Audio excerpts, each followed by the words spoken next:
billion.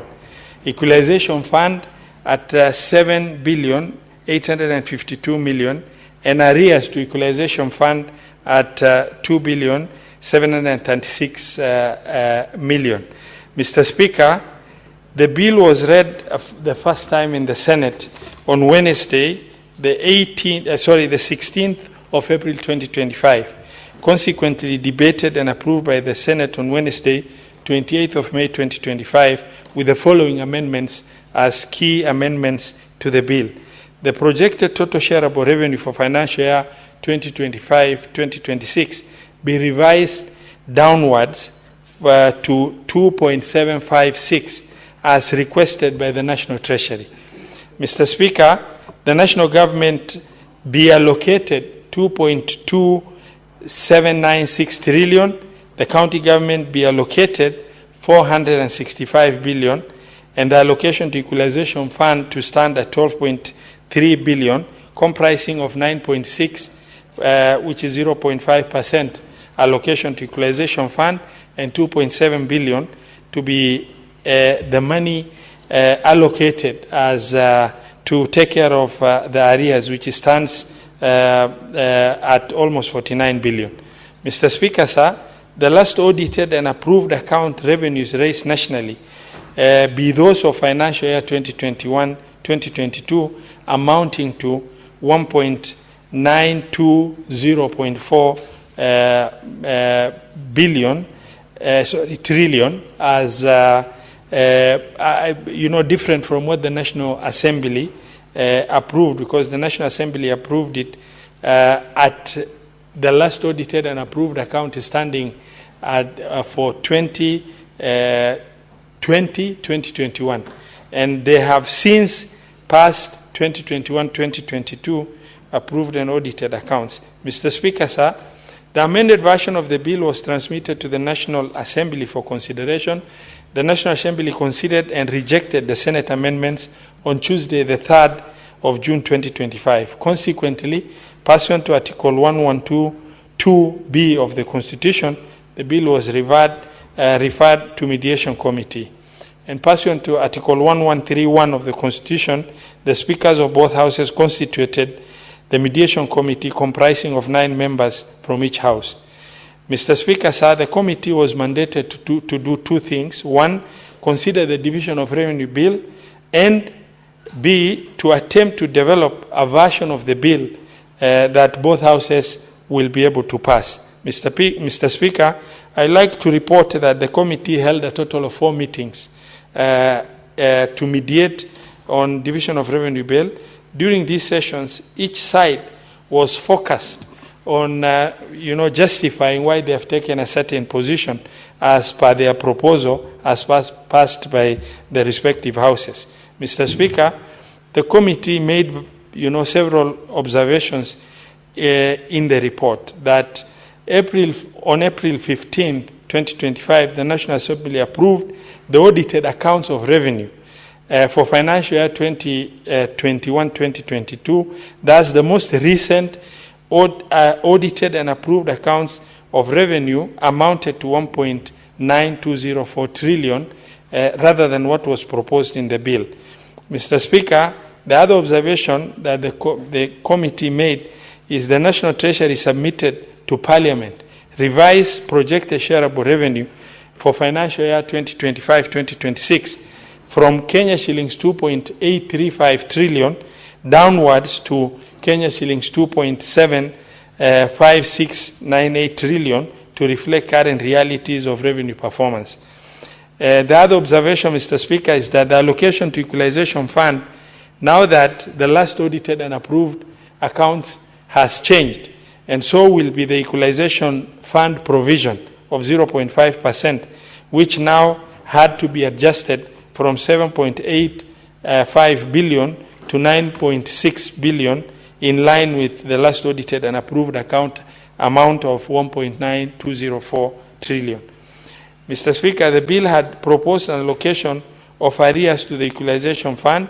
The committee, however, noted that this should not be provided in the division of revenue bill, since the entitlement to the fund was already covered in previous similar regulations that were passed by both houses.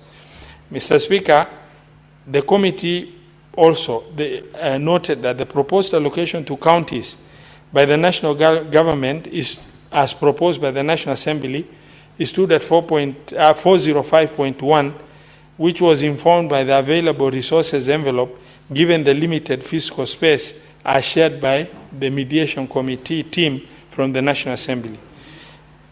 The proposed allocation to counties by the Senate stood at 465, which was informed, 465 billion, which was informed by non-discretionary expenditures to be incurred arising from national government priority policies and programs, including contribution to housing levy, increased NSSF contribution, implementation of the Dr. CBA in line with the agreed return to work formula, and counterpart funding for community health promoters and county aggregation industrial parks. Mr. Speaker, sir, considering all the counter offers made during the negotiation, the mediation committee resolved that total shareable revenue for financial year 2025-2026 be at Kenya shilling 2.756978 trillion, in line with the submissions given by the National Treasury. Mr. Speaker, sir, that the national government equitable share to stand at 2,332,376 million. That the county equitable share to be agreed at 415 billion. Mr. Speaker, sir, I know within our common forum there has been discussions of better mediation capacity by different senators other than the team that was sent there. I want to assure the Senate that we mediated until the committee from the Senate realized that where we've reached, it was like trying to milk a stone, and we couldn't get a shilling more out of that mediation process. And we had to just agree for purposes of continuity for our county governments, as well as also making sure that the national government processes also continue by way of passage of appropriation bills, which not only was critical for the national government, but also was extremely critical for county government, because the passage of DORA will give way to the processing of CARA, and subsequently, which will give way on the issue of the disbursement schedule for our county government, alongside also other critical bills like county additional allocation bill, as well as equalization fund appropriation bill. Mr. Speaker, sir, it was also agreed that the most recent audited and approved accounts of revenue are of those of financial year 2021-2022 amounting to 1.920 billion, and that the allocation to the equalization fund to stand at 9.602 billion. Mr. Speaker, sir, the mediated version of the bill is shared as tabled, and that the committee that was sent from the Senate to mediate on behalf of the Senate and as a representative of the interests of the county government have managed to improve the allocation to county government in form of shareable revenue from 387.425 to 415 billion, which is an increase of nearly 30 billion shilling in a given financial year. Mr. Speaker, it's worthwhile to note that that is the highest in the allocation over the last 5-year period in terms of DORA increment. And Mr. Speaker, sir, the 415 we got also satisfies the condition we set in passing the fourth basis of revenue sharing formula, which was prefabricated on revenues of 415 billion and above. Then that affirmative action in the wisdom of the Senate of 4.46 billion to be shared equally among 12 disadvantaged counties that are not able to run their development program based on the revenues they're receiving, which were listed. And in the wisdom of the Senate, 3 billion was approved at 405 billion shareable revenue to county governments. And should there be any improvement over and above 415 and above, then in the wisdom of the Senate, a decision was made that 3 billion be improved to 4.46 billion. Mr. Speaker, sir, I would like to immensely extend my appreciation to the Mediation Committee of the Senate, as well as our counterpart, the Mediation Committee of the National Assembly, who we've walked this journey as we both executed our constitutional mandate on behalf of the entities we represented. And I want to also extend my appreciation to your office, as well as the office of the clerk and our secretariat team that have diligently walked that journey with us. Mr. Speaker, sir, I beg to move and request Honorable Senator Boni Khalwale to second. Thank you, Mr. Speaker.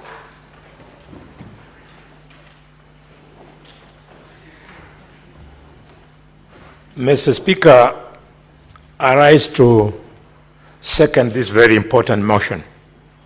And Mr. Speaker, as I do so, having been a member of the Mediation Committee, I want to start by appreciating the Chairman of Budget and Appropriation Committee in the National Assembly, Honorable Atandi. I had never worked with this Member of Parliament before in my life, and he truly impressed me as a parliamentarian who has come of age, and he understands the position of devolution in the current dispensation of the politics and structure of leadership of the country, Mr. Speaker. Mr. Speaker, I say this because I sat in a similar committee when the predecessor of Atandi was in office, and it was very clear, Mr. Speaker, that that chair was not in tandem with the system of government called the bicameral system, Mr. Speaker. Mr. Speaker, I also want to thank the chairman of our Finance Committee, who has just moved the motion, plus the vice chair, and especially the Senator of Migori. This mediation was the most difficult I've ever sat in. We couldn't agree 4 times over, and we stood our ground, and I'm very proud that because of that industry, we are able to leapfrog from 387.5 billion shillings to the current, by 28 billion shillings to the current 415, is a big, big achievement.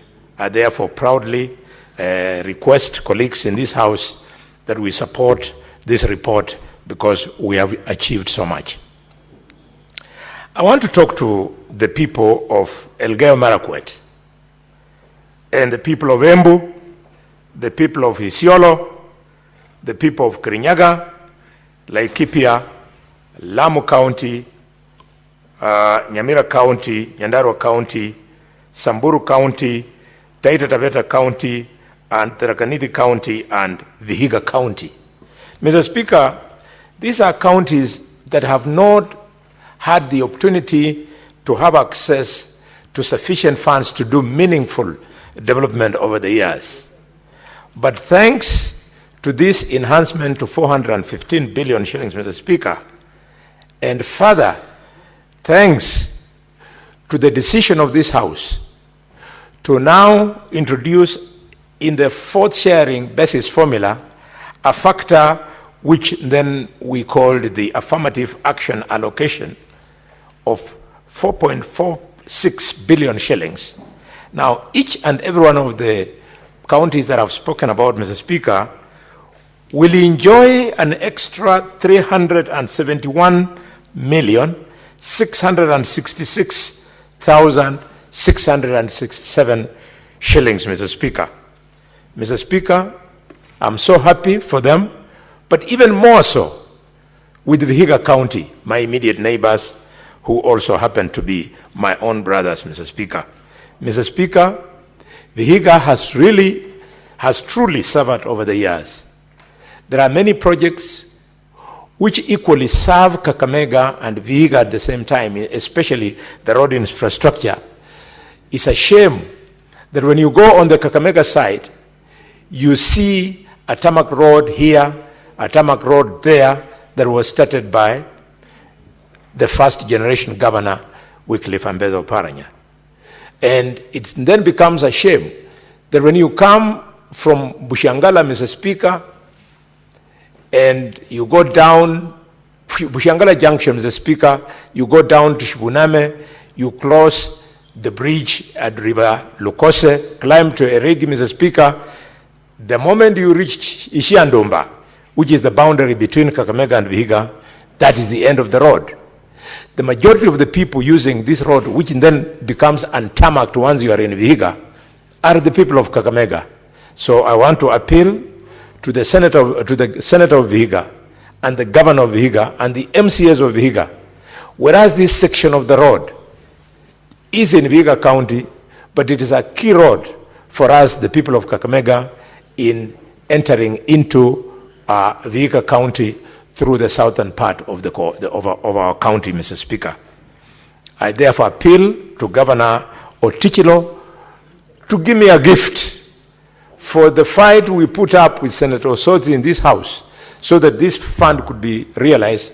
I beg the Governor of Vihiga to give me that gift by making sure that this first 371 million shillings will be spent part of on tarmacking the section of the road from Ishiandumba all the way to Chabakali Eregi Junction.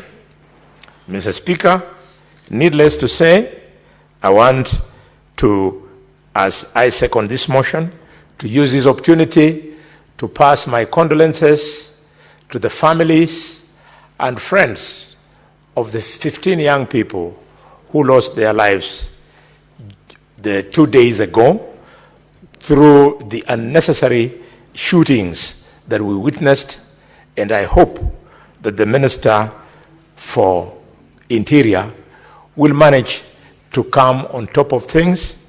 I request him to find his calm. I've been following his pronouncements. He seems to have completely lost it. He must take charge and stop asking police people to shoot people when they are appearing, to appear like they are entering a police station. I second. Honorable Senators, I will now propose the question. Senator Roba, kindly take your seat. Take your seat.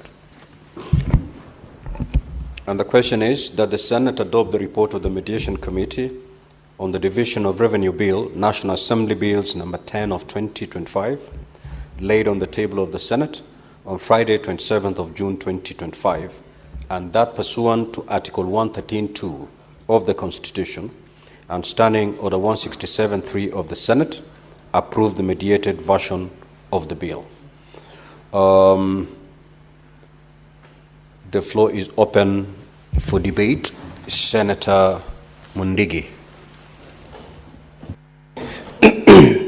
Asante Bwana Spika kwa kunipa ruhusa niweze kuchangia pesa ambazo tumepata ya kupatia kaunti 47. Bwana Spika, mimi naunga mkono kwa sababu niko na furaha kubwa kwa sababu katika kaunti zote itasherekea na pia itafanya kazi kulingana vile inafaa, kwa sababu katika kaunti nyingi ilikuwa na pesa ya chini, lakini wakati tulipatiwa pesa tulisikia tumepatiwa bilioni 415, na pia nakumbuka mwaka jana ilikuwa bilioni 375. Kwa hivyo kamati imefanya kazi nzuri ya kuunganisha pamoja na kuwa tumepata katika Kenya pesa ya kaunti zote 47 bilioni 28. Kwa hiyo Bwana Spika, mambo ile tumepata ni ya kutusaidia kwa sababu katika Senate mambo yetu hapa katika Senate, mambo ambayo ya kutusaidia ndio mambo iwe katika masinani, mambo ya maji, mambo ya barabara, mambo ya elimu, mambo hata ya kilimo, mambo mengi. Tunajua magavana wetu wale wanataka kufanyia wananchi kazi, watafanya kazi ile inafaa. Kitu kingine kushukuru ile kamati ya Mediation ya Senate na ile ingine kwa ile kazi wamefanya, ndio tuweze kupata hizi era. Nikisema katika Embu County, Bwana Speaker, tulikuwa na bilioni 5 na 300. Niko na furaha zile kaunti 12 zilipata pesa, na pia wale watu walileta hii mjadala ya kuongezea zile kaunti 12 pesa walifanya kazi nzuri, nikiwa mmoja. Na pia tumeongezewa katika Embu County ambayo imekuwa na shinda ya pending bill na wage bill. Bwana Speaker, tutapata milioni 600. Kwa hivyo milioni 600 na zile zingine tutakuwa katika mwaka huu tunaanza mwezi wa Julai tutakuwa na milioni 6. Kwa hivyo yangu ni katika county ya Embu. Governor ambaye ni Sisile Mutitumbali, tunakuomba hii pesa ikikuja masinani uweze kupunguza mambo ya mandeni, uweze kufanya kazi ya barabara, mambo ya maji na pia mambo ya kilimo na mambo mengi, ndio uweze kusaidia watu wa Embu County. Pia na kuomba governor, najua kuko na sinda ya hela ile pesa mnaokota, ningekuomba wakati huu ndio mwananchi asiweze kulia tena na asiweze kuleta shinda, usiongezee ndio ule usuru ya county. Wale wamekuwa wakileta shinda kama business communities waweze kufaidika, ndio ile mambo ya tax iwe chini. Kitu kingine naomba ni ile mambo ilifanyika juzi, ni pole kwa wale watu ambao walipata shinda kwa sababu ya maandamano, na tunajua mambo ya maandamano, Bwana Speaker, inaruhusiwa, na mambo ya kwenda kuomboleza inaruhusiwa kwa sababu ni democracy. Lakini mambo ya ajabu ile ilifanyika katika Embu County, ni pole kwa business community kwa sababu KRA vitu yote iliporwa yote. Pia Safaricom vitu yote ilienda. Pia huko Embu mambo ya Mutahi supermarket kila kitu yote ilienda. National Social Security Fund kila kitu yote ilienda, na pia National Bank iliporwa. Kwa hivyo ningeomba naomba tukiwa kutakuwa na maandamano siku nyingine, kwa sababu ni mambo ya demokrasia, sikusiwe kunatokea mambo kama hiyo. Kwa hivyo Bwana Speaker, visa ile tunaendelea kuongezea pesa ya county, tunahuzunika sana kwa sababu tunaona mambo mengine ya maandamano, watu wakienda kudemonstrate kwa sababu ya haki yao, kumeingia wataberi, kumeingia uwezi na wanalete vitu ambaye haifai. Kwa hivyo wale watu walifanya ile kitendo, tumeona wakati huu ambaye Gen Z wengine wako na maroni, wako na pesa. Tumeona watu wengine kama Embu vitu imeimbiwa, tumeona hapa Nairobi. Kwa hivyo nataka kusema siku ya Jumatano ilikuwa ni mambo ya kwenda maandamano ambayo inafaa, lakini baadaye iligeuka ikawa ni kama imeleta shinda katika nchi yetu ya Kenya. Bwana Speaker, ni kama ilikuja ikatoka, ni kama watu wengine waliingilia hiyo maneno, ikawa ni kama wanataka kumbidua hii serikali ambayo inajaribu kulainisha mambo ya economy recovery katika nchi yetu ya Kenya. Kwa hiyo Bwana Speaker, mimi naunga mkono, niko na furaha kwa ile kazi imefanywa na watu wa Mediation na pia na maseneta. Asante sana maseneta, ile kazi mnafanya kupigania ukatusi. Ingawa nilisikia MP wengine wakati walikuwa na debate maneno walikuwa napinga, lakini asante kwa ile kazi seneta inafanya. Bora tu naomba magavana wote 47 tafadhali msikumbali kutuleta down. Sisi tunaunga nyinyi mkono, mfanye kazi kulingana inafaa. Department zote na kuwe na accountability na ile mambo mengine. Kwa hiyo Bwana Speaker, mimi nikiwa senator wa Embu County niko na furaha, niko na furaha sana kwa sababu Embu County sasa itakuwa na bilioni 6 kutoka kwa bilioni 5 na 300, tumeongezewa milioni 600. Kwa hiyo watu wa Embu mungoje, na kazi najua itaendelea vizuri, mambo yote itakuwa mzuri. Kwa hiyo Bwana Speaker, mimi naunga mkono nikiwa senator wa Embu County, Daktari Alexander Munyi Mundigi. Asante Bwana Speaker. Senator Mungatana.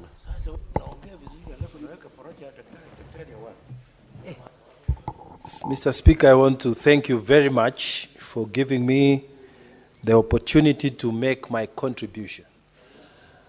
Mr. Speaker, I want to thank the chair of this committee from the side of the Senate, Honorable Senator Roba, for leading the team from the Senate, me included, into this negotiation in a very efficacious manner.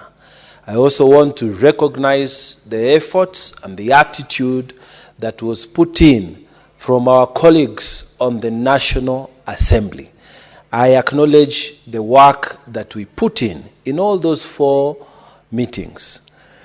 Mr. Speaker, many times when you are watching a football match or a basketball match as a spectator, it's always so easy to say, this should have moved the ball this side, he should have passed the ball this side, he should have scored that goal. But Mr. Speaker, it is only the person who is playing inside there who really knows what is happening. And all the time the spectator who is outside believes that he would have done better, or the player should have done better. Mr. Speaker, the truth of the matter is that when you are inside there, that's when you know how difficult the matters were, how hard, how tired the players are. You need to be a player for basketball to know that even LeBron James would ask for a substitution, Mr. Speaker. Even what we call King James in basketball, he would ask for a substitution because he's the one who knows how it is inside there. So, Mr. Speaker, when we went for the first meeting, the Senate was very adamant that we must be given the 465 billion that we wanted. On the other hand, we had the National Assembly who had come with a figure of 405.1 billion. And Mr. Speaker, we had extremely good arguments to say how we need this money for this, we need this money, the counties need to do this and the other, we need to, and all of you come from the same counties that we are fighting for this money. Mr. Speaker, equally, the National Assembly was telling us of the need to balance what the counties require with the fiscal space that is available. So, Mr. Speaker, we went up and down. Then we reached a figure of 410 billion that the National Assembly made a move. And we on the side of the Senate, we had come to a point where we said at the very minimum, it is going to be 420 billion. And Mr. Speaker, there was what you call a deadlock. The Senate is on this side and the National Assembly on this side. We are trying to reach an understanding. And Mr. Speaker, at the end of it, after 3 meetings, we had to adjourn, discuss, talk as colleagues, visit each other and convince each other. And Mr. Speaker, we want to ask our colleagues that those of us who are in there, we were the ones who are going up and down, trying to find a way forward. When finally the figure was agreed, Mr. Speaker, at 415 billion shillings, it didn't come easy, Mr. Speaker. It didn't come like a drop of water, Mr. Speaker, a drop of the rain. There was a lot of negotiation. There was a lot of backroom discussions. And Mr. Speaker, we were also aware that our counties need this money like yesterday. Some of our counties, Mr. Speaker, have gone without salary for the last 3 months, Mr. Speaker. Some of our workers. And so, Mr. Speaker, we looked behind and said, we will be able to achieve the goal of affirmative action at 415 billion. We will be able to achieve the goal of no county will get less than the amount that they did before. This is what we saw. And Mr. Speaker, when finally the figures came up to 415, we felt, Mr. Speaker, that we do not need to drag this thing further. So under the leadership of the Honorable Senator Roba, we were able to reach out to the other side under the leadership of Honorable Atandi, and the deal was done. So I want to thank so much the Mediation Committee, which I was part of, Mr. Speaker, so I know what we went through. Mr. Speaker, I thank all the members who participated, and I thank all the members for sacrificing their recess and sitting there on our behalf, Mr. Speaker, and the result they have given us, which has ensured that the counties that we wanted to protect have received something in addition because of the affirmative action we agreed in this very house that we shall give those 12 counties. So, Mr. Speaker, I want to appeal to all our colleagues that we support the decision that we have achieved so far. Mr. Speaker, I don't need to belabor the point that we have, in these 4 days of the committee meetings, the mediation meeting, achieved something like 28 billion increase, which is the highest increment we've received. 28 billion, which is the highest increment we have received, Mr. Speaker, in many years that have passed.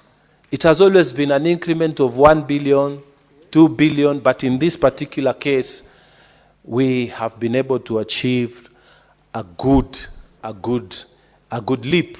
So I want to urge colleagues listening to me that this committee did some good work, and I really want us to appreciate their work by supporting this bill. But Mr. Speaker, I wanted to sit down and leave it there. But I want to emphasize something, and I want us to learn from America. Mr. Speaker, people tend to think that some of these departments cannot be abolished at the national level. And yet it is possible, it is doable. Why can't we abolish the Ministry of Health at the national level?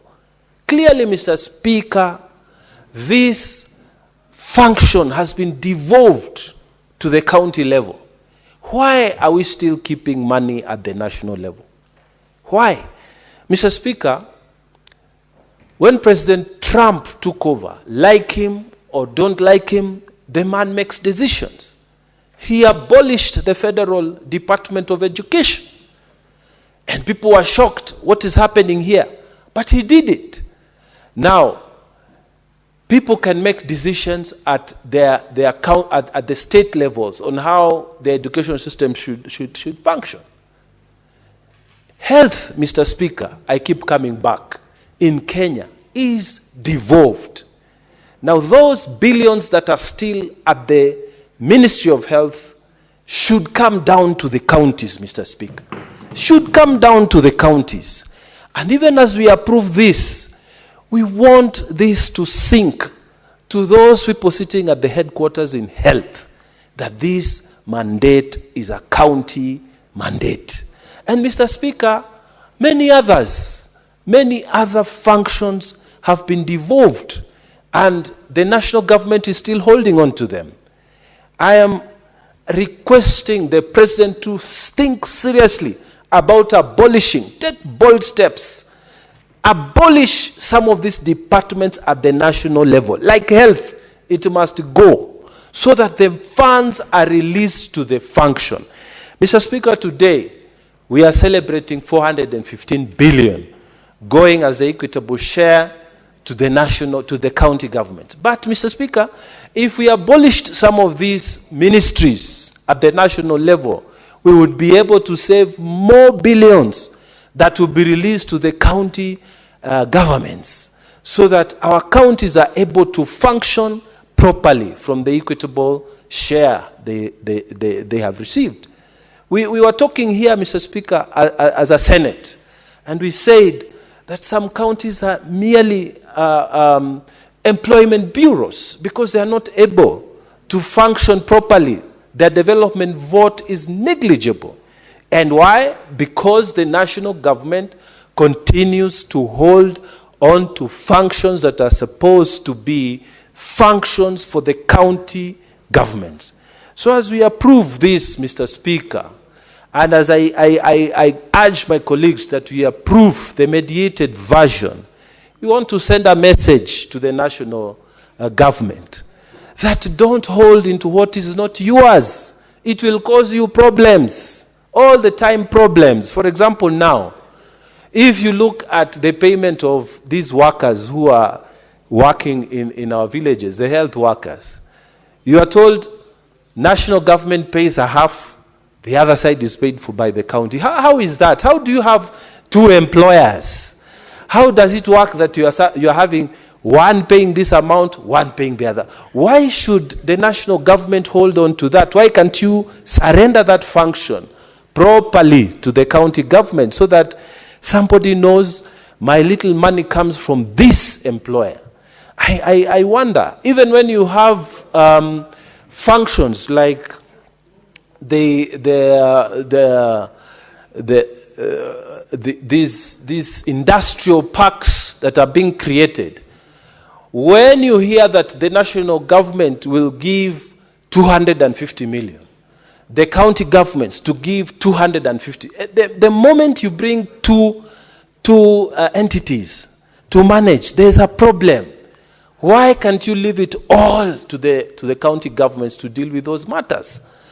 Mr. Speaker, even counties that were supposed to develop their headquarters, they were supposed to be assisted. The idea was initially a very noble idea that 5 counties did not have good county headquarters, so they were supposed to be assisted by the national government. Just that line of saying national government contributes and county government contributes, that model has not worked. None of the 5 counties to date have been able to construct their headquarters, Mr. Speaker, because of those double, here there's a boss, here there's a boss. This should not happen going forward. And we should start by taking a bold step saying, Ministry of Health, we abolish this at the national level. Let everything be devolved. Let the money come down. And if they must stay there for coordination, let some very little money, it must be absorbed under another department so that we all know that these funds that used to reside in that ministry at the national level has come down to the counties. Mr. Speaker, so I want to urge colleagues who are listening to me that, you know, all these matters, we put them there. We debated all these matters. Do not imagine that the team that was there did not engage. We fully engaged. We would sit from midday all the way to 6 p.m. We fully engaged in all these arguments. But, Mr. Speaker, looking at the fiscal space and the way we managed to push up here, up there, down here, down there, the figure of 415 billion should be supported. And I thank the National Assembly that they have already dealt with their bit. Let us deal with our bit so that the funds can be released to our county governments and they continue to function. Mr. Speaker, with those many remarks, I beg to support the mediated version of the bill. Thank you, Mr. Speaker. Senator John Newton. Thank you, Mr. Speaker. I also rise to support this particular report as submitted by the co-chair of the Mediation Committee. And Mr. Speaker, like those that spoke before me have said, we would have wanted to give our counties much, much more than 415 billion. But then, Mr. Speaker, we must appreciate that we are getting 415 billion from 385 billion. So an improvement of about 30 billion must be appreciated, Mr. Speaker. It is true, like the co-chair said, that We thought that they could have been able to negotiate for more. But we appreciate the fact that negotiation of any kind involves it's a give and take matter, Mr. Speaker. And so I want to thank the committee, the Mediation Committee, for the figure that they were able to squeeze out of the national government of 415 billion. The biggest question now, Mr. Speaker, will be whether once this House comes up with a disbursement schedule, whether then the National Treasury will abide or will follow that particular disbursement schedule. Because we have been having challenges with counties, not because we have not been able to allocate them amounts that can help in delivery of services at the county level, but because there are delayed disbursements, which is the next thing that these houses should push for, so that disbursements are made according to the schedule that we are going to come up with, Mr. Speaker. While at that, we must also tell our governors, the 47 of them, that the enhanced amount must be used more for development and not on labor, on wage bills, Mr. Speaker. Because we have almost every other county, none has been able to abide by the 35% requirement, because, Mr. Speaker, they are required to maintain the wage bill at 35% of their total resources. And, Mr. Speaker, I request that you may ask the minority whip and the chair of the Mediation Committee to also give us some peace so that we can be able to prosecute our issues.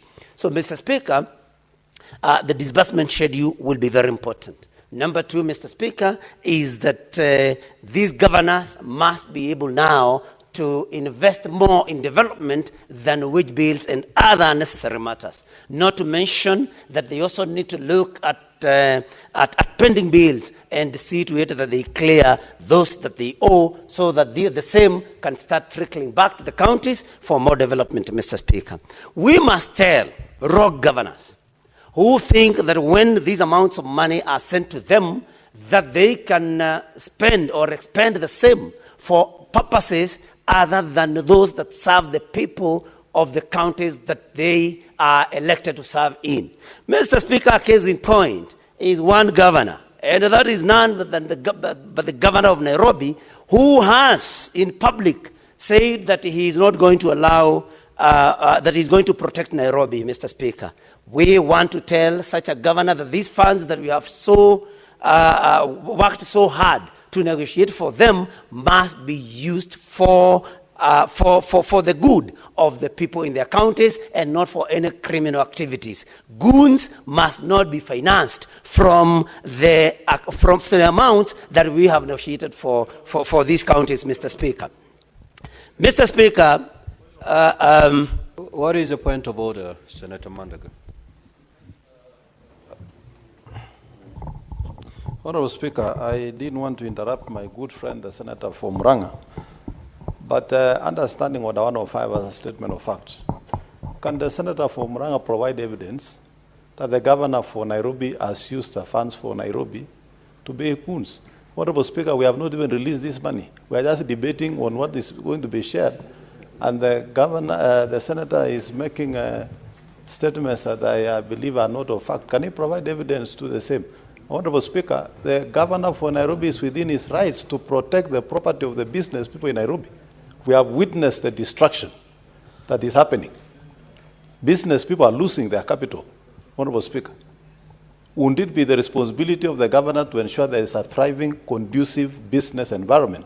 And the governor should then use the necessary resources and available means to make sure that the businesses are protected, because that is what creates employment.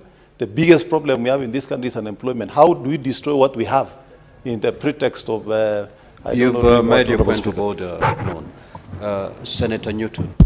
Thank you, Mr. Speaker. I think the former governor for Uasin Gishu, I think he still suffers from the hangovers of having been governor in Uasin Gishu. And for that reason, Mr. Speaker, he forgets that he's a senator who is supposed to defend devolution in counties and not to defend other governors. But then the point of order raised, Senator Newton, you've made an assertion to the effect that the governor of Nairobi is using resources to pay goons. Thank you, Mr. Speaker. Do you have evidence to that effect? Can you substantiate that statement? If yes, proceed to substantiate. If you are unable, you may have to proceed to withdraw that statement and apologize. Thank you, Mr. Speaker, for the guidance. I think I did not say that he's paying goons, Mr. Speaker. What I said that, and it is in public domain, that the governor for Nairobi has said that he's going to protect Nairobi against demonstrators. And that is something, Mr. Speaker, that is in public domain. And there cannot be any other way that a governor can protect his or her county other than using goons, because the governor, any governor, does not have any police under their command. And Mr. Speaker, I would therefore not be very wrong to assume that any governor that says that they are going to protect their counties physically... Senator Nyutu, let's make this very short so that you proceed with your wonderful intervention on this report. You have made that assertion. The answer is there. Okay, Mr. Speaker. Substantiate or withdraw. Mr. Speaker, then I withdraw. Let me just continue. Let me just, the senator for Kakamega wants to inform me. Let's dispense with this point of order first. Okay. Okay, Mr. Speaker, then I withdraw. Let me continue. I was just advising governors, not just the governor of Nairobi, to expend amounts in a way that helps their constituents, and not in a way of showing bravado and spending their monies in matters that actually are not even important for their people, and not to overstep their mandate. Mr. Speaker, we must also ask the national government, which in this particular mediated version is going to retain over 2.3 trillion Kenya shillings, Mr. Speaker, that these amounts also must be expended in the right way, must be expended in a way that is of benefit to the country, Mr. Speaker. We are disturbed that we find those serving in the national government, Mr. Speaker, carrying money in sacks every weekend, every weekday, as they go about even programs that are not known in law, like empowerment programs, Mr. Speaker. And we want to believe that these amounts are spent from the allocation that is made. So, Mr. Speaker, we would also want to call upon the national government to spend the amounts allocated to them in a way, Mr. Speaker, that, for example, creates jobs for our youth, improves health, because they are retaining amounts of money at the national level, just like Senator Mongatana submitted here, Mr. Speaker. And so we are saying, let the national government, and Mr. Speaker, you know, we cannot divorce ourselves from what is happening in the country as of now. Because, Mr. Speaker, we have had very many losses, loss of life and loss of property, destruction of property, especially on the day before yesterday when there were protests, Mr. Speaker. And we would have wanted to see a situation where public funds are spent in protection of life and property, Mr. Speaker. And on this, I also want to call upon the national government, probably to invest more. If they need more police officers to maintain law and order, that then such is done, instead of failing in their duty and then blaming particular people and profiling some communities on something that is of national importance. Let us have more police officers, that is what we need, because the allocation has been made. Mr. Speaker, let us invest more in intelligence and to avoid most of the things that we are seeing here. And Mr. Speaker, we must also say that because we have had some very unfortunate happenings in our country, I think in the last about 72 hours, that we condemn in the strongest terms possible any loss of life, any destruction of property, because, Mr. Speaker, we must call some of these things out, because this is not the way to go. And we must call upon the CS for Interior, that we must be more responsible, Mr. Speaker. He appeared in this house just the other day about a killing. And Mr. Speaker, all of us are very disturbed to hear the CS calling on the police to shoot, to kill, giving them an order to shoot and kill, and even referring to some other authority above him. And we do not have to be very smart to know what that authority is, Mr. Speaker. And so we are saying that this is our country. All these monies that we are allocating to the counties, if there is no peace in the counties, then it will all be in vain. The national government must ensure that every person is safe, that every business person is safe, and they must not hide in the sand and blame somebody after things have been done. We have national intelligence services. They must be able to unfoil anybody, any plan to destroy life or property. For them to come and cry crocodile tears, Mr. Speaker, that is not something that we may want to allow. And it is important, as I sit down, Mr. Speaker, in support, to say that we live in this country, we exist in this country, not at the pleasure of anybody, Mr. Speaker. We are here because God placed us here, and we have a right to be here. We may serve in the cabinet at the pleasure of somebody. We may serve in the president in some appointments at the pleasure of somebody, and that is especially the president. But we do not live in this country at the pleasure of the president or at the pleasure of anybody else, Mr. Speaker. We live here because God placed us here. Let us build a good country for all of us. Thank you, Mr. Speaker. I support this particular version. Senator Tabitha Mutembei.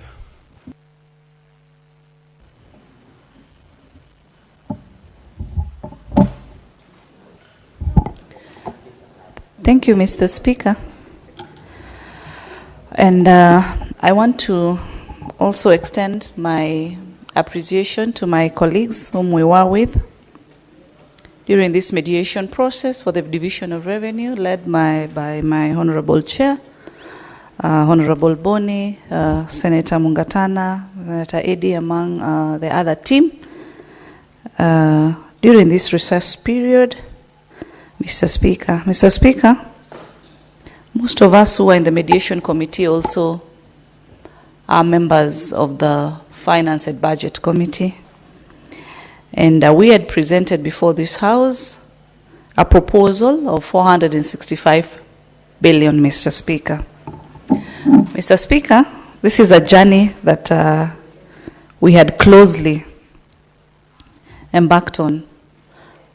We had the proposal by CRA, Mr. Speaker, which was almost amounting to 430. And during our proceedings in the committee, at the committee level, we had different stakeholders, Mr. Speaker. And they had different proposals. And actually, the governors, through the COG, they had a proposal of about 536 billion, Mr. Speaker.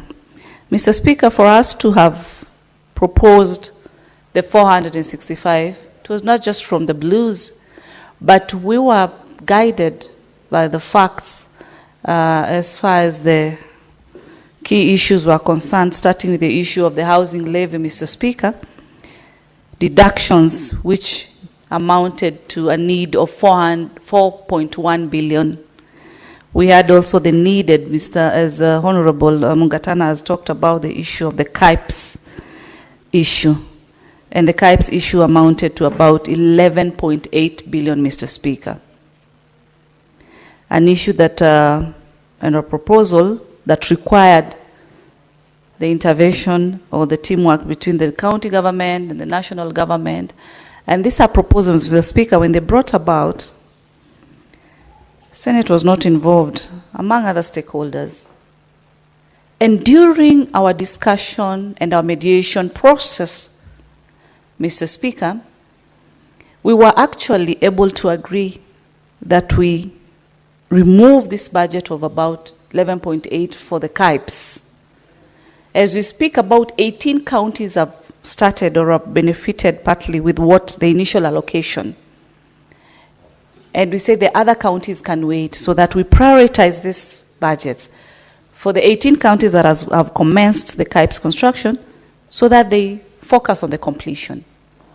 These are some of the figures that we agreed and said we can remove the KIPES project allocation of about 12 billion, Mr. Speaker. But, Mr. Speaker, the issues of enhanced NSSF contribution, which amounted to about 6 billion, the issue of CHPs, which amounted to 3.2 billion, Mr. Speaker, were not so much negotiable, Mr. Speaker, because you look at the issue of our community health promoters, it's an agreement, you know, a 50-50 agreement between the national government and the county government. And our young people, especially the young women, most of them work as CHPs. And so they needed to be really factored, Mr. Speaker. Annual wage increment, Mr. Speaker, it's within the law. The other critical thing was the basic salary increment as per the doctor's CBA, which amounted to 3.5 billion, Mr. Speaker. We've seen through and through our health sector, professionals, all cutting across, Mr. Speaker, demonstrating and surrendering their petitions before this House. And their petitions were highly on the financial matters.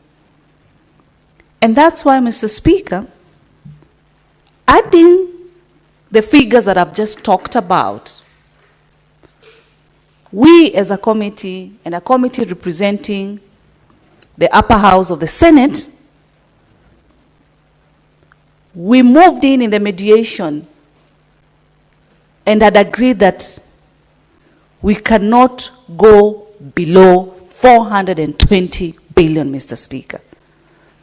Mr. Speaker, as I said earlier, when we were undertaking this mediation process, it was not really an easy tackle discussing with our respectable colleagues from the National Assembly, whereby they moved in and stood at 405 from the beginning. We started moving down from 465 up to almost 430, and they moved not an inch, Mr. Speaker. Mr. Speaker, how that discouraging can be when you've come to a table to mediate and have a common goal for the interest and the common interest of our people, Mr. Speaker. We walked in, we walked out. We came in, we came out. And all senators were on one voice, Mr. Speaker. Before we embarked on our last meeting, Mr. Speaker, which my mind remembers very well, we had a condition. And we said clearly, if the National Assembly will not move an inch higher, because we left the meeting when they had moved to 410, and the indication and all indicators indicated that they were not willing to continue with the process, and sort of this process was to end at 410. And so we also stood firm and said we will not embark on any further mediation if they won't move an inch. And through our firm decisions, Mr. Speaker, long story short, we were able to conclude at 415, Mr. Speaker. 415, not just 415,000, not 415 million, but 415 billion. Mr. Speaker, sometimes when I talk about these figures in terms of billions, I'm not so happy. We talk about billions, and we've increased 28 billion to the county government. But the thorny issue, the biggest animal in this country, the pending bills, Mr. Speaker. We've increased these funds because of the issues that the governors have raised. This money does not go to the governors, by the way. It's for the devolved functions, Mr. Speaker. When our young people keep on hearing us talk about billions on this floor, the other day I saw the people of Nairobi waking up as millionaires and sleeping in the evening as the most poor people, Mr. Speaker. From a millionaire to the most poor person, because their businesses were brought to zero, Mr. Speaker. When on this floor, we talk about the billions that we've given to each and every county. The lowest county is receiving 3.8 billion, which is the great county of Lamu. The county of Nairobi is receiving 21.4 billion, Mr. Speaker. And still our people economically are having challenges because money is not rotating, especially because of the issue of the pending bills, Mr. Speaker. It has just been left to the few. I emphasize this, Mr. Speaker, because we want the governors to sort the animal of pending bills. We cannot be on these floors talking about these figures, and there is a Kenyan somewhere who is just even seeking to be paid their pending bill by the county government. We've increased our hoping 28 billion, as I've said earlier. We need to see change. But change to whom, Mr. Speaker? The education system that we have in this country, Mr. Speaker, it's a system that has empowered our young people. It's a system whereby our young people today, they are very eloquent, very knowledgeable.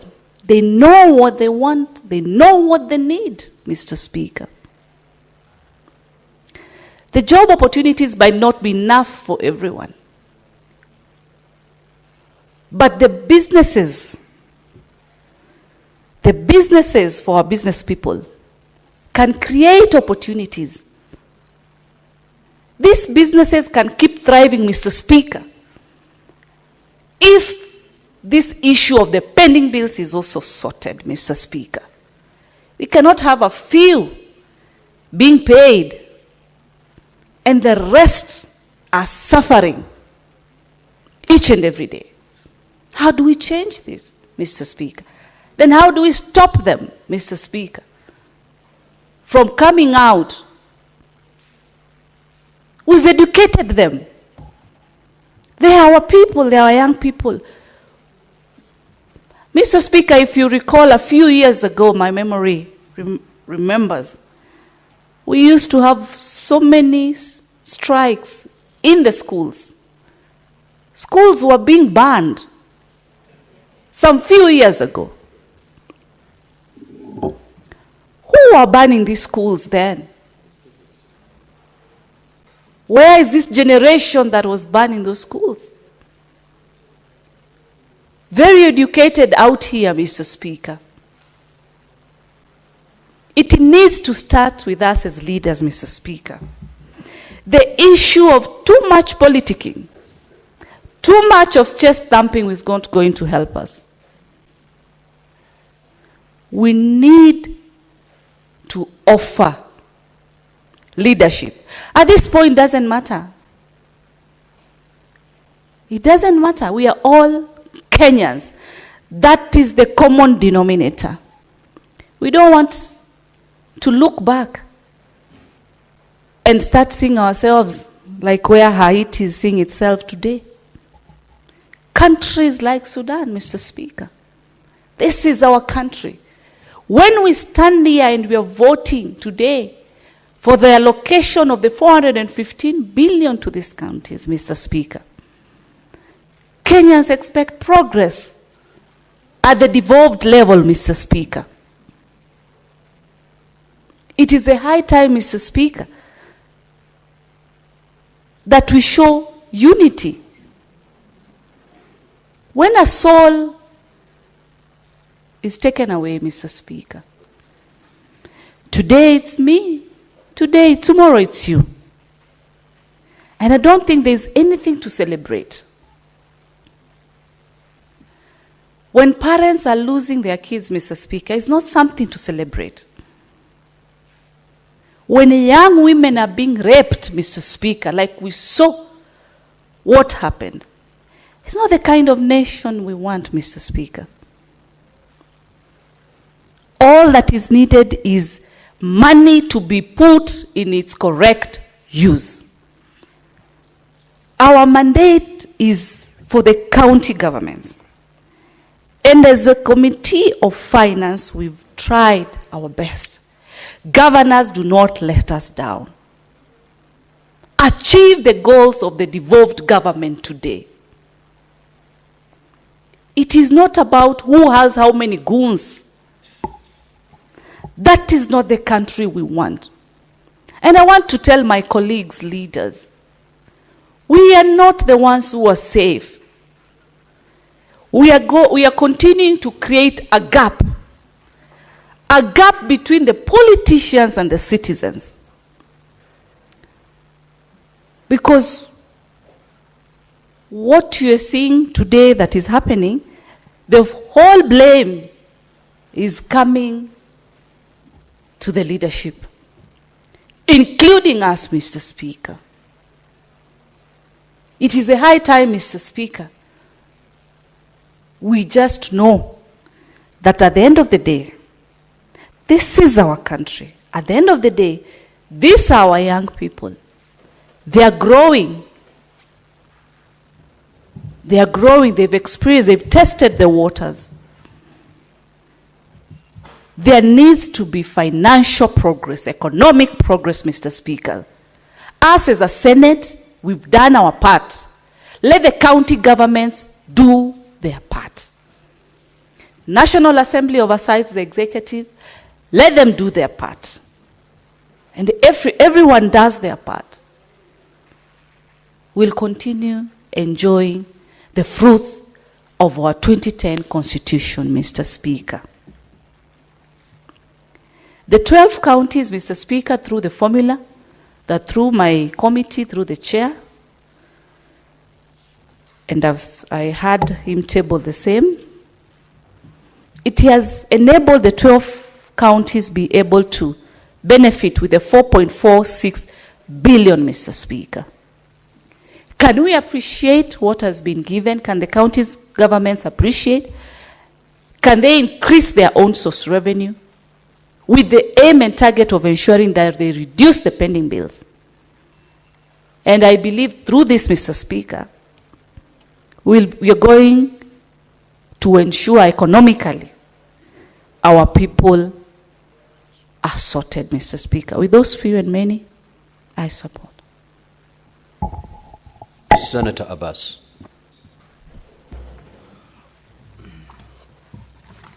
Thank you, Honorable Speaker.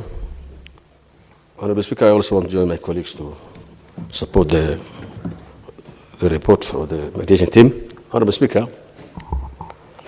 I think these are very commendable work. However, having said that, it's a very unfortunate situation. Every financial year, we're going for mediation. And this is a constitutional right for all the counties and the people of Kenya. But the unfortunate thing is that the National Assembly, our colleagues in the National Assembly, have taken these budget issues as part of their property and their responsibility. We know most of the members who are in the Committee of Budget in the National Assembly have a special budget money that they receive for their constituencies, which is illegal actually by itself. Honorable Speaker, the budget now we are using, and we're almost actually begging, for us to be given money to the counties, is one that has been audited, the audit account of 21-22. 4 years down the line, we are still using the same old budget, audited account. And the Auditor General has done it up to 2024. And therefore, we need to change this business of taking basing our equitable shares on 4 years, 3 years backwards. So at least the counties can be able to get their money. Honorable Speaker, I want to also commend the members for understanding that the 12 counties that have been receiving less money for giving them an affirmative action. However, I can see Lamu, which is actually one of our most strategic county, so in terms of tourism, is still getting 3.8 billion. I think as much as we say that county is small, but it's actually very important. It has got a strategic position in this country's tourism sector. And therefore, I think we need to have a baseline. Despite giving them, each one getting 371.6, Lamu still is receiving very low budget. And I think we will need to look, especially in the current budget, where the reality can be added for Lamu. Honorable Speaker, counties are also receiving equalization funds. They are getting additional funds from donors and grants from donors and loans. In my county, what that we're getting is about 10.5 billion, 10.6, no 10.5. Honorable Speaker, with the CARA and with whatever is coming from the donors and loans, it's going to be about 12 billion shillings. This, I think, that can make a wonderful development for the country. But when you look at what may have been the chair of the devolution, Honorable Speaker, the amount of money that is being used for current is unbelievable. That less money goes to development. Most of the counties, there are counties that are spending less than even 10% for development. And therefore, if this will continue, then we will not reach far. We'll be, this Senate House, the striking hard. We were every day talking to the budget be increased. But this, whatever increase is being given, must be commensurate to development. All these money that have been increased now should go to development. So at least the people can be able to appreciate that counties are now realizing development. But what is happening is that the money is being used for recurrent issues. Even some of the budgets for development is actually, they do supplementary after they pass through the assemblies, and again being taken to recurrency, which is actually prohibited. That should not happen. Honorable Speaker, I want to request the Committee of Finance to review the BVM Act. Because if this House, every day we're struggling to give money to the counties, and we cannot control it again, then it's actually, we're doing a futile undertakings. Because if this same money cannot be controlled by this House, and it cannot be justified, because every time, if you look at the audit reports that come from the counties, it's so worrying. Our our Committee of Park and Pick, every day are in meetings. But of course, we have no authority to take action. You have been seeing the other day, the Senator for Isolo was making a lot of concerns, taking concerns, making noise. But we could not even stop one budget for proper use of the money. So I think I'll request this House to review the BVM Act, so at least we can have a way we can be able to control the use of funds, because a lot of money is being actually wasted for other purposes. The governors have taken this money as part of their properties. This is taxpayers' money. Therefore, we must come up with a budget, with a system, that there should be a proper check and balances. The auditor is giving the report, but we cannot take any action. So this House should be able to have a way to say no money for county A or county B, because of how they have used their money, based on the auditor report. Honorable Speaker, the council has also been given money, the RLMF money for roads. I think it's 3 point something billion. So if you look at the entire things, counties are getting at least good money now. However, that doesn't mean that they don't deserve more money. One other thing, Honorable Speaker, people, the on-source resources is actually minimal again. There are no efforts being made by the counties. They're only relying on the equitable shares. And that should not happen. I think the next budget should include a certain percent for every county to at least raise their own resources. Because the OSR that they collect is again being used without any accountability. And therefore, and the counties collect a lot of money. So in the next budgeting, the OSR, the own source resource funds, must be accounted for, so that this can be part of their budget. Honorable Speaker, the most unfortunate thing is we have a huge budget that is going to the national government still for devolved functions, especially in the Ministry of Livestock, Agriculture, Water. There are 18 parastatals that have been devolved. Their functions have been devolved, and already it has gone through the cabinet memos have been issued. Some of them are supposed to be dissolved, some of them are supposed to be merged, but up to now action has not been taken. And I'm sure the same institution now will be receiving again their budget. Instead of taking that money back to counties, the national government is still clicking on the same institutions that the cabinet memo has been given. And therefore, I think those budgets will be returned back to the counties. Honorable Speaker, one other thing which is hurting the economy of the people of the counties is the bendy bills. Honorable Speaker, there be no bendy bills, because if money is being appropriated, the only time maybe a county should have a bendy bill is maybe towards the end of the period before the election years. But you know, we're having the budget, the bendy bills are increasing gradually. And then the money is already available. What the counties are doing is they're doing budgets, they have development funds, they have recurrent funds, and then always money is being used for development, and it's not paid in right time. My own county today, we're saying it is between 5 to 7 billion. And I don't see why that money should be there by this time. I expect that money to be reducing gradually. As every year, financial year, that money should be able to reduce, but it's increasing instead. Honorable Speaker, many Kenyans have lost their money. Many Kenyans cannot even vend for their children. Many Kenyans have closed their business because many bills are not being paid by the counties. Therefore, we want this House, this Senate must help the Kenyans who have lost their properties, who have lost their money, who have been, they are the mercy of the governors. Governors don't even care about it now this time. There are so many. One county alone has 146 stall projects, Mr. Speaker. 146 stall projects. I don't understand how. Why should you be having 146 stall projects in a county? Why do you want to do things haphazardly? If you cannot complete it, then you don't need to do it.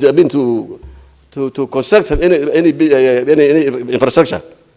So, for Honorable Speaker, as much as we appreciate that the county must be given money, there's a lot of unbelievable use of leverage of money and planned development, bendy bills, huge bendy bills, and I think I'll request this House that we must come up with actionable plans that we can be able to save Kenyans who are losing their money, who are losing their properties, who cannot get their money, and who are going hungry today because they cannot afford to take care of their families. With those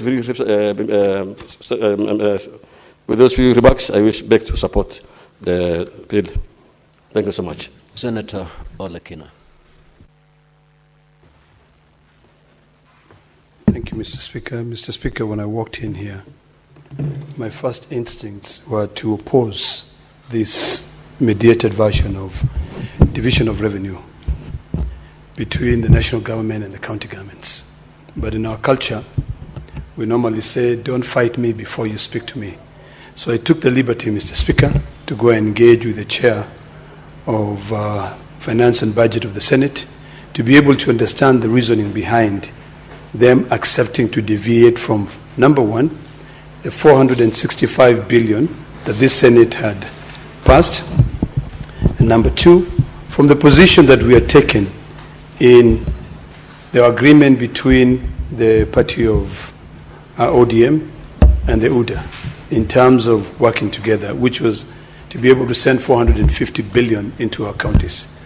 Mr. Speaker, one of the things that the chair shared with me is a reality that in most cases, even the money which is allocated to the national government, that money is only good on paper, but in reality, that money is never there.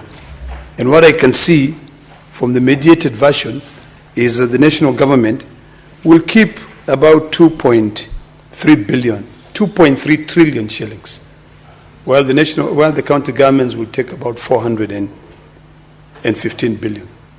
The reality is that in most cases, you will find that, Mr. Speaker, the money which is allocated to national government, it is only good on paper, but the reality is that it's followed by several supplementary budgets that are never met. This is the reason why, Mr. Speaker, we have so many unpaid bills, so many pending bills that are yet to be met. Mr. Speaker, if there's one person who is very happy today, it's me. I'm happy because of only one factor when it comes to the issue of budgeting for nation building.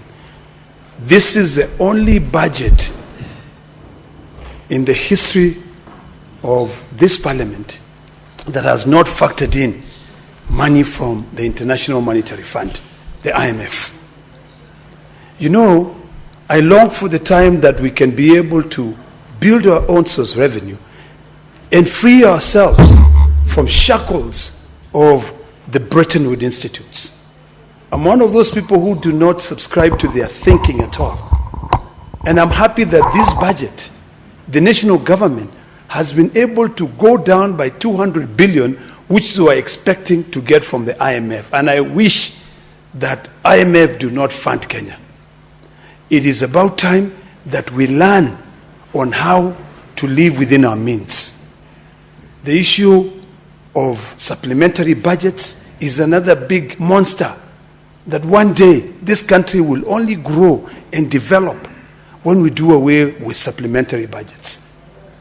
You can have paper money, 2.3 trillion, but at the end of the financial year, you don't end up spending that money. You end up having pending bills that will end up killing some of the citizens of your country. Mr. Speaker, let me applaud the Mediation Committee team from the Senate for taking bold steps. Because, Mr. Speaker, I've been in this Senate now for about 7 years, and I can tell you that this is the single most increment of money that is allocated to county governments since I've been here within a year. I'm wondering, Mr. Speaker, why am I being given time? Thank you. I hope that was not intended. It was just a mistake. Mr. Speaker, getting 28 billion additional from 387 to go to counties is something which is commendable. During the last few years when we were there, when we voted 13 times to be able to agree on a basis of the third formula to share revenue between national government and between the county government, the only amount that we are able to move to is making sure that there is a base of 370 billion. On top of that, the maximum that we were able to get is an additional 17 billion within 5 years to 387. Now, we have moved from 387 to 415 billion. And the difference between the money which is being sent to the county government and the money which is only good on paper for the national government is that it is a reality. 415 billion shall be sent to county governments without undue delay and without any deductions. Now, if you compare apples to apples and you ask yourself, what happens to the 2.3 trillion that is being retained by the national government? The answer is actually in the Division of Revenue Bill, Section 5, where it says when there is a shortfall of any funds to be sent of any revenue, it shall be borne by the national government. So county governments are guaranteed they will always get their 415 billion. But national government, you will find supplementary budget after supplementary budget, and at the end of the financial year, a lot of projects will not have been done. So this is a win-win for the counties. And these are things that we need to demystify to the citizens who contribute taxes to be able to raise this revenue. These are the facts that we need to be able to demystify for the Generation Z who are out there demanding for their rights, demanding for them to be counted. It is imperative that we now move these demands just from the national government perspective to the county governments. It is imperative that we now try, and this is why I keep on saying, Mr. Speaker, that the only time we will get it right as a nation is if we take that 415 billion that we said we're going to send to the county governments, engage the Gen Zs in constructing our roads, engage the Gen Zs in building our hospitals, in building our schools. If you go to Narok County, Mr. Speaker, Narok County is littered with trillion shillings worth of quarry stones that these Gen Zs can be able to go use and pave all the roads of Narok County. If you go to Kajiado County, Mr. Speaker, when I was growing up, there were floors which used to be made using terrazzo. And then at some point, we became slaves of importing tiles. All of us, Mr. Speaker, I'm sure you seated there, your house is built of tiles. But did you know that Uganda, Tanzania, they import a lot of terrazzo from Kenya? I long for the day when we can say, let us put more taxes on the importations of tiles and all government buildings to go to Kajiado County and harvest the terrazzo and build the floors. Mr. Speaker, if you go to the United States of America, when you enter the airport, you'll find that the entire airport is made out of terrazzo. If you go to the UK, you will find that it's made out of terrazzo. But you go to your airport in Kenya, tiles, and they're all imported. So the day we begin to realign our own existing resources is the day we'll end up having a brighter future, even for the younger generations. If we could then say, because I observed, Mr. Speaker, the youth who are out on the streets the other day, 90% of them were jobless. These are youth who have graduated from high school. Their parents do not have money to take them to university. These are youths who have graduated from the university. They have no jobs. But if we could then look back and have a conversation within ourselves and be realistic, the way this committee on mediation, on the division of revenue, found themselves with no other option but to be realistic, that save for the money that is going to counties, the money which is being retained by the national government may not be reality. Is the day, Mr. Speaker, that we can be able to solve problems. We must be realistic to the fact that all these resources that we are raising locally, the resources that we are saying, the 28 billions that we are now saying, let's send them to counties. When I was engaging with the chair told me something which I thought was leadership. Leadership. That it got to a point where he said, you know what? We are walking out of this mediation. And this, because the National Assembly had said, we cannot move beyond 409 billion. So when they walked and he said, I will not reconvene. The minimum I want is 420. And the first thing that came to mind is that I remember I was seated here when the media was awash with news that the then governor of Mandera was pushing, funding people so that we make it difficult to ensure that their county does not lose money. When I sat down with him, he said, What we were fighting for at that time is to make sure that there's no county that has been left behind.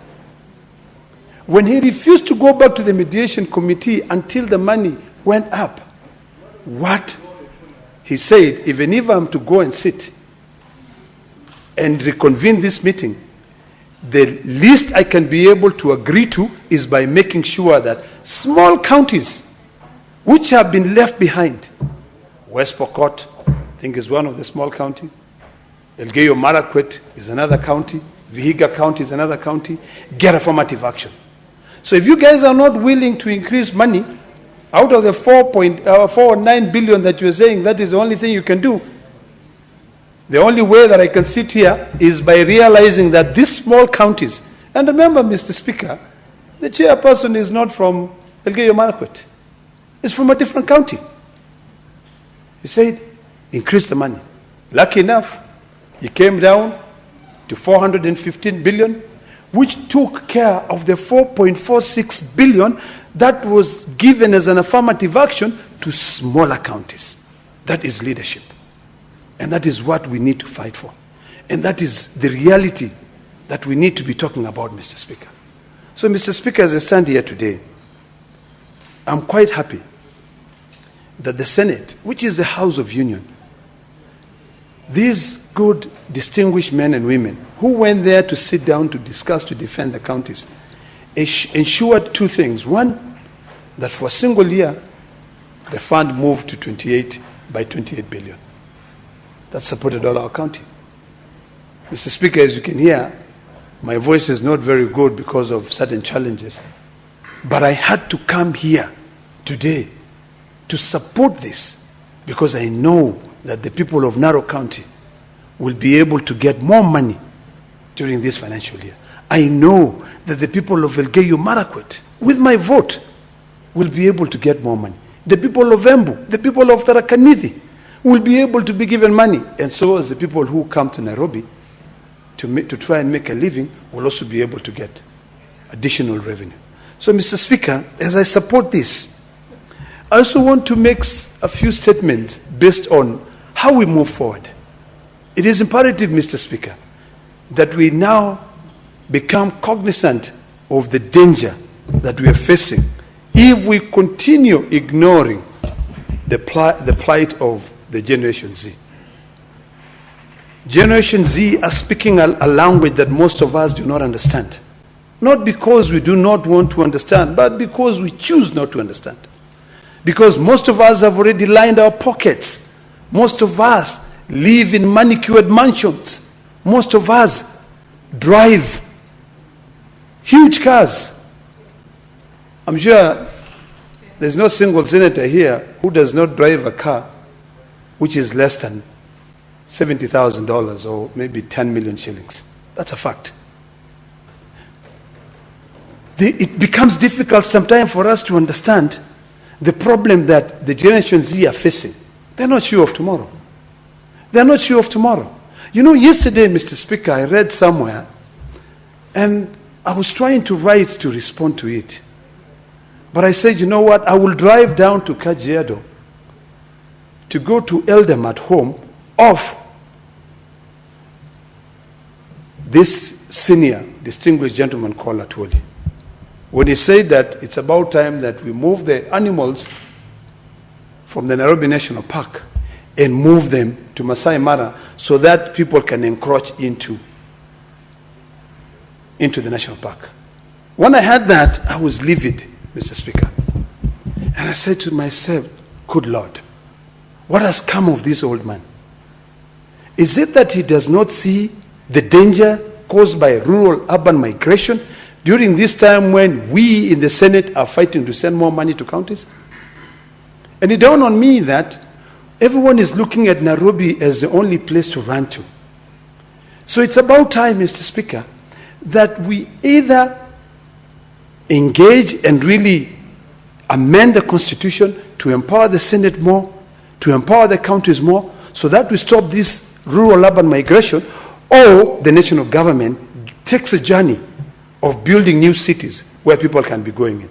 But the thought of turning the National Reserve, Nairobi National Park, into a concrete jungle is something we should not be even entertained. So, Mr. Speaker, as I conclude, let me once again appreciate the work of Senator Ali Roba. I have known Ali Roba for quite some time, and I appreciate his diligence, his agility, and dedication to service.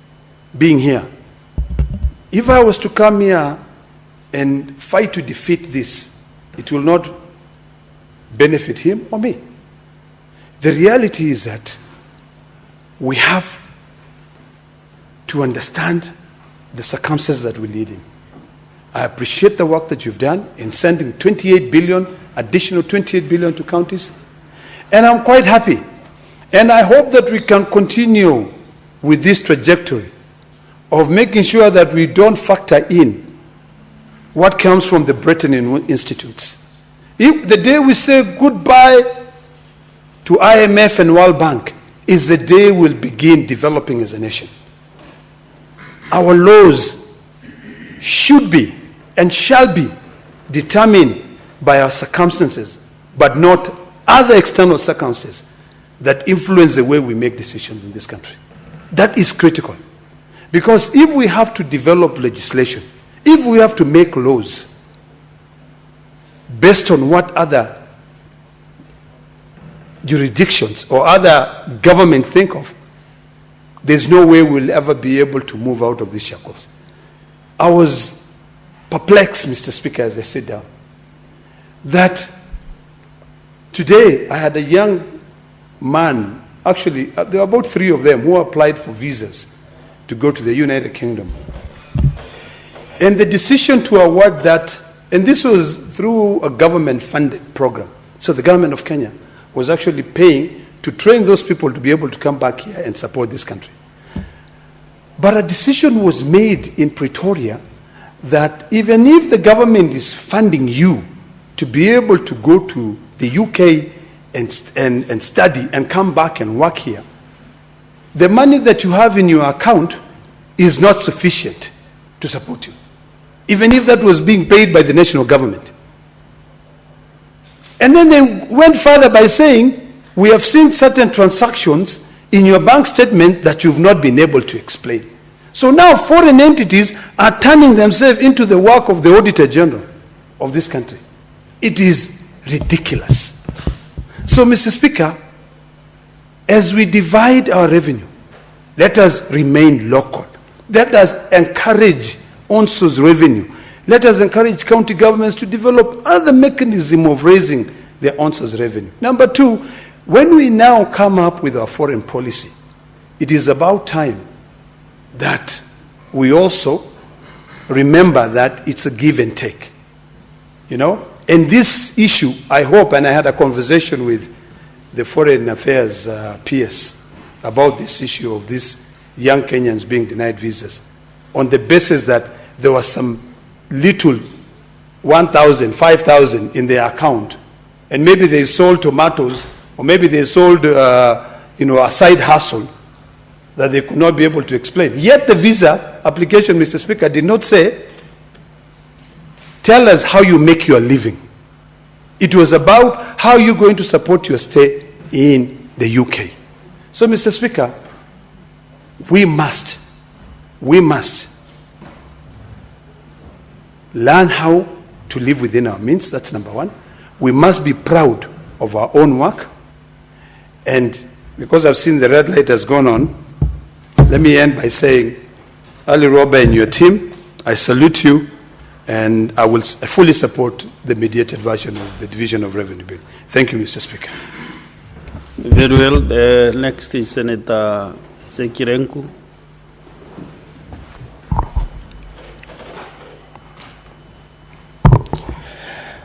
Thank you very much, Honorable Speaker. Let me also take this opportunity to contribute this motion on the equitable share to counties. Honorable Speaker, I want to support this motion and say that this is a great achievement to the Mediation Committee led by Honorable Senator Ali Roba. And I wanted to say that I think in the history of counties and of the Senate, to have increased over 28 billion to counties, I really want to echo this and believe that this money that is going to counties will be used in the proper and prudent manner by governors. Honorable Speaker, this proposal, as indicated before, we have debated in this House where we requested 465 million, CRA coming up with 430, National Assembly and National Treasury coming in with 4 or 5. Within the proposal negotiated amount, we believe that something must have been on the table, and there must be some war between the two committees. Honorable Speaker, it is a time we really want to know what is happening every other financial year, year in, year out. Honorable Speaker, we budget every year, but what is the impact of every financial year? In a scenario where we have functions that have been devolved, like health, agriculture, water, roads, trade, education, but again we don't see monies coming from national government trickling down to counties, because I don't think there is money that is being used yet. In the Ministry of Health, we have a huge amount that is allocated health in national government, yet we are getting a very small percentage in the ministry, in the health sector in counties. What about the rest of the monies that is left in national government? Honorable Speaker, we find national government again leasing equipments to counties. You go to agriculture, we don't see anything being done in counties by national government, yet seems like it is it's a function that is shared between counties and national government. These are things that we really need to think about, Honorable Speaker. Water. Honorable Speaker, you remember that there was a request or a proposal by Kenya Kwanza administration that they will make 1,000 dams every financial year. Honorable Speaker, where are these dams? Yet this money that is going to counties will not be able to make 1,000 dams. Where are the monies that is left in national government? These are questions that we need to ask. As much as we also sent money to counties, we also want to know, because, Honorable Speaker, these functions are functions that have been devolved fully. And we have money, over 3 trillion, left in national government to allocate to each and every department, every ministry. Honorable Speaker, education is also another ministry. We allocate a lot of money. We don't see full scholarship to our students. We don't have free education, as we call it. So we have a lot of challenges, Honorable Speaker, that needs to be discussed. We need to change our policies. We need to change the constitution if that's need be, because we find that we have a very big gap, Honorable Speaker. As we look at the issues where governors need to be prudent to this money that we have sent to them today, Honorable Speaker, the kind of pending bills that is realized in these counties, we don't know why it's coming. We don't know why they increase. There is additional pending bills every financial year. Honorable Speaker, and complete projects in our counties. So we have a lot of problems in our country, yet we allocate money to counties and national government as well. The recurrent, almost of every county, Honorable Speaker, recurrent is consumed completely, such that there is no money to award a staff who have gone for a duty. It is used through salary. It is hardly for us to see a county that has allocated 35% of recurrent. They are almost going to almost 50%. Honorable Speaker, this Senate has a lot of work to make sure that governors use the money that has been allocated to them in a proper way, because most of our people do business in counties, Honorable Speaker, and now they find themselves in trouble. Auctioneers going to each and every person who have done to counties' homes to sell their properties, with a lot of humiliations, stress coming to our business people, traders within our counties, Honorable Speaker. And yet, Honorable Speaker, we have a lot of problems again in the country, using the same money that is going to national government, allocated to national government, going to counties, allocating or even using that money in a wrong way. That is why we have people who can manage to finance chaos in their whole country, Honorable Speaker. We don't believe it is individual money. This must be government money, either from counties or from national government. It is because we are not using the money in a proper way. Honorable Speaker, I want to support this motion by saying that the committee of Mheshimiwa Honorable Ali Roba has done a fantastic job. My county now, I'm proud that we're getting more than 550 million, 449 million more.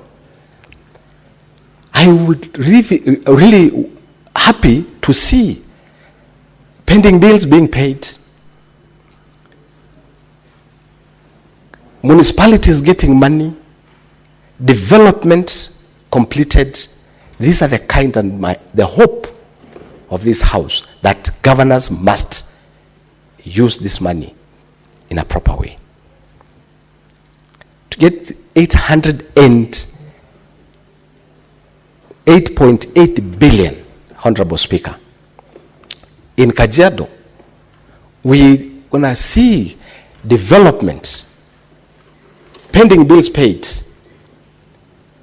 municipalities getting money, completion of projects, Honorable Speaker. It's very key. Honorable Speaker, this is the last year almost of our term, Probably because we only have one other financial year. And this other one financial year will be over a year of campaigns and everything. But if governors can really sit down and properly manage this financial year of 2025-2026, that is the only way they will not leave counties in trouble, Honorable Speaker. This is a very important year for development. An interrupted year, financial year, Honorable Speaker. It is important that governors sit down with their management, the executive, and within their county assembly to make sure that this financial year that they've received more money is used within the proper means. Honorable Speaker, I support this motion. Thank you very much. Thank you, Senator Lenku. Since there is no other senator wishing to contribute, I will call upon the mover to reply.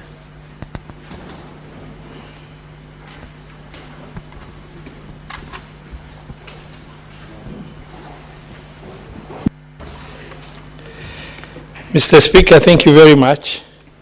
I beg to reply, and I want to extend, appreciation to the senators who have contributed, considering DORA was extensively debated, and there was a lot of interaction between the committee and the members of the Senate.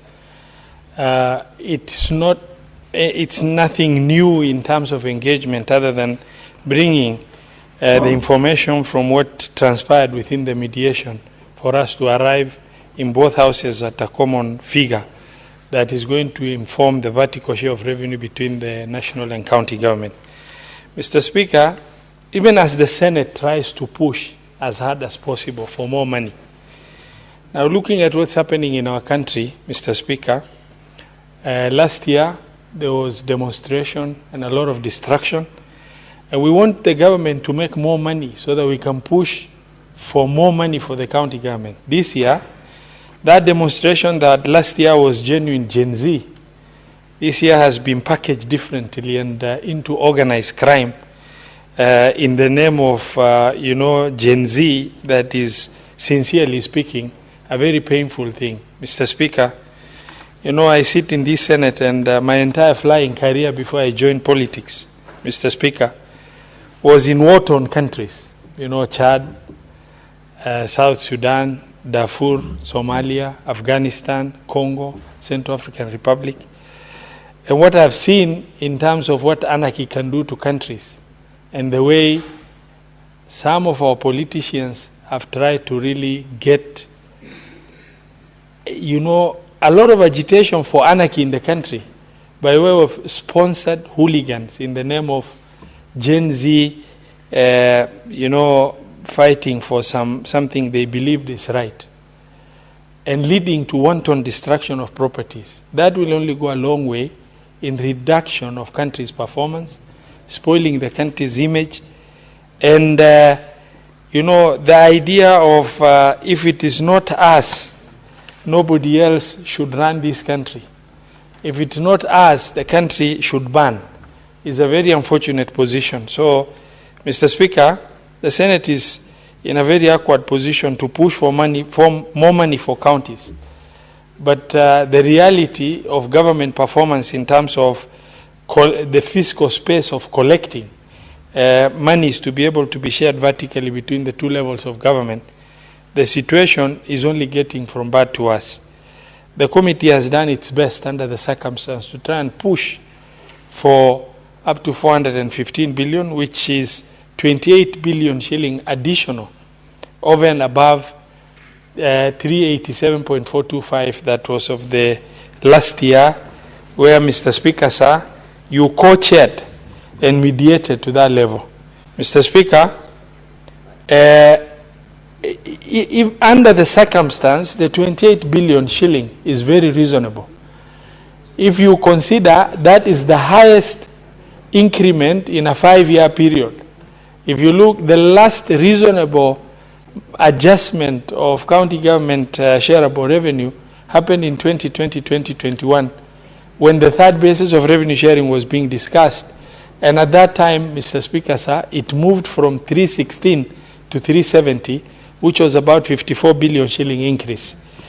Between 2021 now to 2025-2026, Mr. Speaker, the 2024-2025, the total increase has marginally just increased from 370 to 387.425. Now, moving from 387.425 to 415 billion, an increase of over 28 billion shilling, is commendable job under the circumstance within the country and the environment we are in, where peace should have contributed to more collection of revenues, and perception within the country in terms of how we are perceived and seen as a nation would have helped in attracting more foreign investment and help us get more sound growth of our revenues. And Mr. Speaker, as I reply, I wish to also thank the Senate for their wisdom to agree with the committee that these smaller counties, about 12 of them, needed some affirmative action within the formula. And the 415 guarantees the position the Senate approved, the 12 counties to get 4.46 billion. Mr. Speaker, I beg to reply and request, pursuant to Standing Order 66.3 of the Senate Standing Orders, that you defer putting of the question to a later date. I thank you, and I reply. Well, Chair of the committee, I really agree with you, so we defer the putting of the question until the next sitting. So, next order, Clerk. Order number 9, the Equalization Fund Appropriation Bill, Senate Bills number 7 of 2025, first reading. A bill for an act of parliament to authorize the issue of a sum of money out of the Equalization Fund and its application towards the service of the year ending 30th June 2026 to appropriate that sum for certain public basic services and for connected purposes. Next order. Order number 10, the County Government's Additional Allocations number 2 Bill, Senate Bills number 8 of 2025, first reading. A bill for an act of parliament to provide for the additional allocations to county governments for the financial year 2025-2026, the responsibilities of national government and county governments with respect to such allocation and for connected purposes. Next order. Order number 11, the County Allocation of Revenue Bill, Senate Bills number 9 of 2025, first reading. A bill for an act of parliament to provide for the equitable allocation of revenue raised nationally among the county governments for the 2025-2026 financial year, the responsibilities of national and county governments pursuant to such allocation and for connected purposes. Thank you, Honorable Senators. Today, you remember, was a special sitting, and that comes to the head of our business this afternoon. Honorable Senators, there being no other business on the order paper, the Senate stands adjourned until Tuesday, 8th July 2025 at 2:30 p.m. Thank you.